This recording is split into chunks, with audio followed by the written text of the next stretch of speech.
you check the children? Show a little mad sometimes.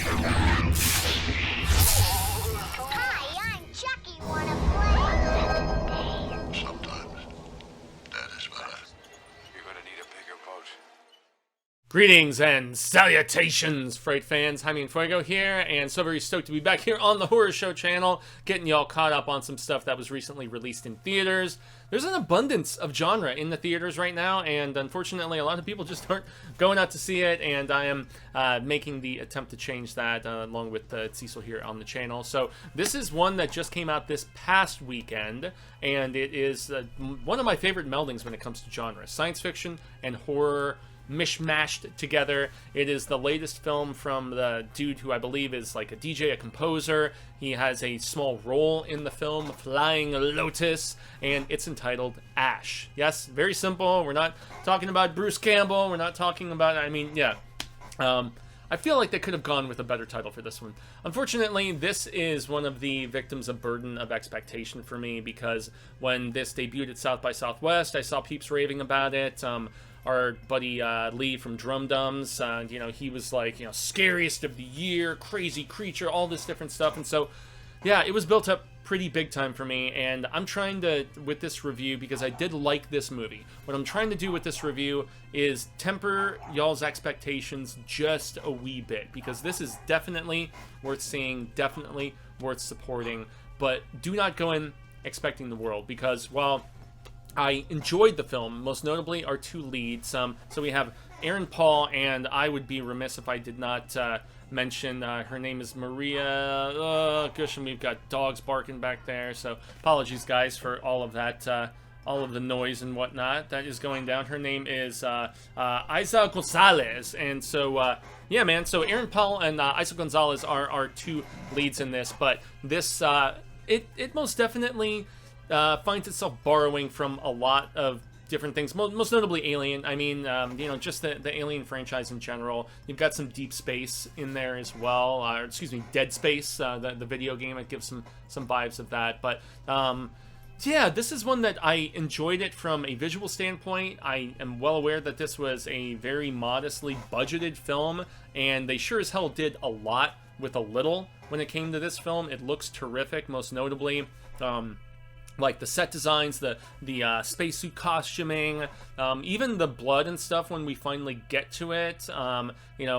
It's good, man. And the score is killer. I love that sort of dark synthy sort of stuff. I mean, whether it's FM 87 or Dance with the Dead, Gunship. I mean, excuse me, Carpenter Brute. I mean, there's so much rad status stuff. I can't say that I'm familiar with like Flying Lotus's stuff as far as just from a musical side of things. I know that he has directed a few things now at this particular point, but this is pretty accomplished. But the biggest thing as far as overall thoughts go is I feel like the script was pretty lacking. It's very muddled a lot of the time, but I appreciate the ambition, and I did enjoy this movie. So getting right into it, so Gonzalez's character, Isa, I believe her name was, so she essentially awakens on this space station on this planet that these astronauts are attempting to colonize, and she's trying to piece together, because she has some amnesia going down, what exactly happened, because all of the other crew members are dead. And so she's trying to figure, and she thinks she had a hand in it, and so she's trying to figure out what happened, why she would have had these inclinations to kill. And it's kind of muddled in the fact that not only does it not develop the supporting characters particularly well, and there's a scene late in the movie where there's like a reflection on the camaraderie and the friendship that was experienced amongst them. But it's one thing to show that that was the case in like a very brief little montage. It's another thing to actually embody it and develop it. And, there's like a scene where they're like hanging out and, drinking and talking and whatnot. But that does not, succeed in, what. And there's also like an underlining love interest thing that is only mentioned and never really shown. So there's a lot of half-baked, underdeveloped things in this. And it also borrows from a lot of familiar sci-fi horror stuff that we've seen previously. But Aaron Paul's character shows up and is essentially the one that is helping her try to piece back together what has transpired.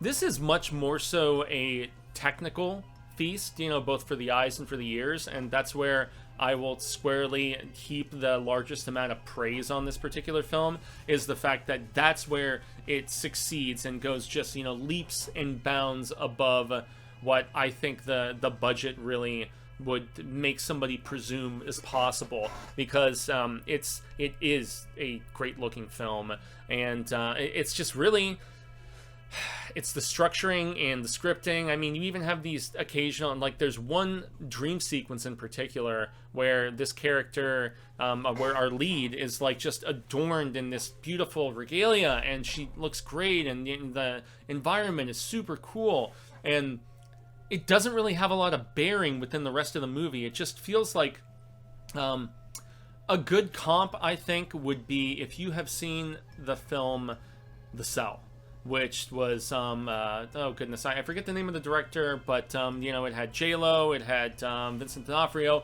Exceptional movie. Breathtaking to look at, from the costuming to the environments to the lighting. This film, Ash, is terrifically lit. There's a couple scenes you see in the trailer with, like, this red glow going down and silhouettes. I mean, it's a gorgeous film. It really looks great. And then even when the Lovecraftian vibes are hitting early on, I believe it's a scene in the trailer where you see this, like, swirling, almost like vortex looking, like, it's such a great looking film. But the story is very lacking, at least for me. And, you know, the underdevelopment of characters and stuff. Now, the acting is good. You know, Aaron Paul, I mean, I wasn't really, like, I watched the first season of Breaking Bad. I thought it was fine, you know. But, you know, Aaron Bitch Paul, and I'm not saying he's a bitch. I know that that's, like, his big thing, right? He called everybody a bitch on Breaking Bad. That was his character's thing. He's good. He's good, you know.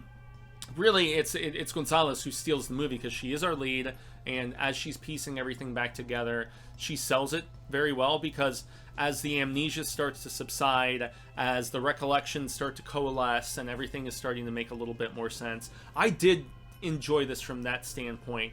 The CGI, unfortunately, as I'm veering into effects, is where you could tell the limitations. Now, the suits and the environments and the set design and everything were very believable and very top-notch, but it was where, because everybody's billing this as a creature movie, it doesn't really become that, in my estimation, at least till, like, the end. But Gonzalo's character is pretty responsible for something that happens without getting, I have to hold back, okay, but you know, it really leans into Alien with a particular scene, characters exploring, finding stuff. I mean, I don't know.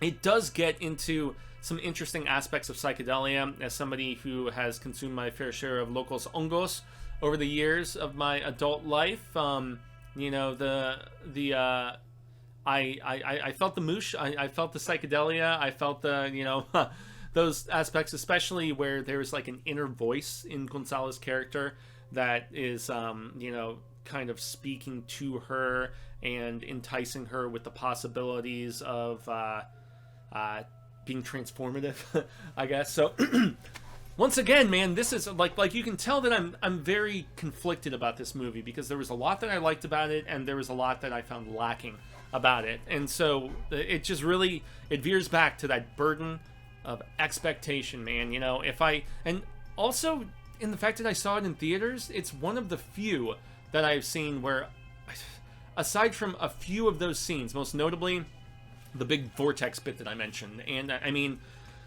you know, Lee from Drum Dums mentioned this in a video recently, where he was just like, you can get, like, it used to be VOD, or, you know, like going direct to video stores was the kiss of death, but the quality has upped significantly, and so that doesn't necessarily mean,